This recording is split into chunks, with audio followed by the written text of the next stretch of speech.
of the Council, therefore, I wish to convey our thoughts and prayer to him and his family.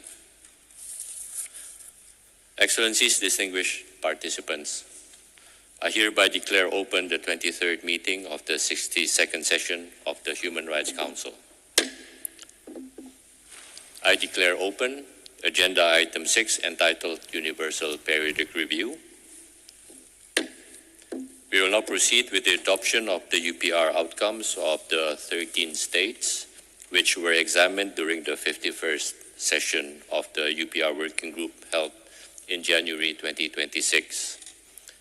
And these are the Federated States of Micronesia, Lebanon, Mauritania, Nauru, Rwanda, Nepal, St. Lucia, Oman, Austria, Australia, Georgia, St. Kitts and Nevis, and Sao Tome and Principe.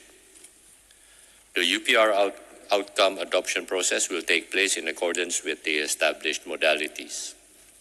The process will last up to 1 hour for each state under review. The hour will be divided into 3 equal segments, each of up to 20 minutes. First, for the state under review.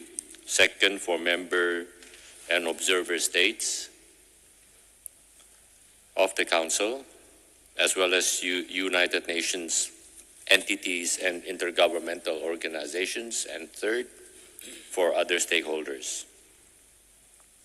In line with Resolution 5/1, the state concerned and the member and observer states of the Council, as well as relevant stakeholders, will have the opportunity to express their views and make general comments on the outcome of the review. If the adoption of the outcome of any state under review lasts less than 1 hour, the next adoption will be advanced. I kindly therefore request delegates to be available for the entire duration of the UPR segment and to follow the announcement made in order to be in the room on time. I would also like to recall that in line with Council Resolution 5/1 and 16/21, all recommendations are an integral part of the outcome document.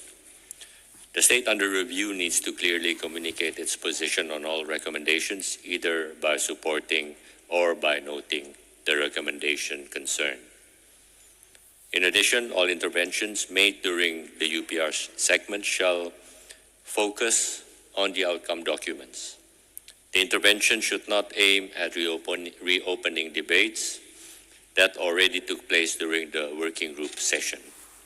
I would also like to recall that the Council rejects any acts of intimidation or reprisals against individuals and groups who cooperate or have cooperated with the United Nations and its representatives and mechanisms. I urge states to prevent and ensure adequate protection against such acts. Finally, let me kindly remind all speakers to respect the speaking time. The full statement will be uploaded on the extranet. I thank you all for your consideration and cooperation. We will now proceed with the consideration of the outcome of the Federated States of Micronesia. The outcome is based on the report of the Working Group on the Universal Periodic Review of the Federated States of Micronesia and its addendum. These documents, together with additional information that will now be provided by the Federated States of Micronesia, will constitute the outcome of the review and shall be adopted by the Council through a standardized decision. I now have the pleasure to give the floor to His Excellency Mr. Aquilino Harris Susaya, Ambassador Extraordinary and Plenipotentiary, Permanent Representative of the Federated States of Micronesia, to present additional information on the review. Excellency, you have the floor. Thank you, Mr. Bernstein, and good morning to you all. The Federated States of Micronesia is honored to participate in the adoption of the report of our 4th cycle Universal Periodic Review. At the outset, I wish to express our sincere appreciation to all member states for their constructive recommendations, thoughtful engagement, and continued support throughout this review.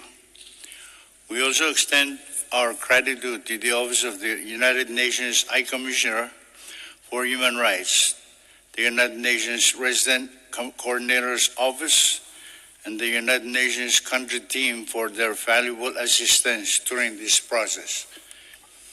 For Micronesia, the Universal Periodic Review is far more than a periodic assessment. It is a meaningful opportunity to reflect on our process, identify areas where we can do better, and strengthen our partnerships in advancing the universal promotion and protection of human rights. As a small island developing state spread across the vast Pacific Ocean, we recognize that our circumstances present unique challenges. Yet we also recognize that these challenges do not diminish our responsibility to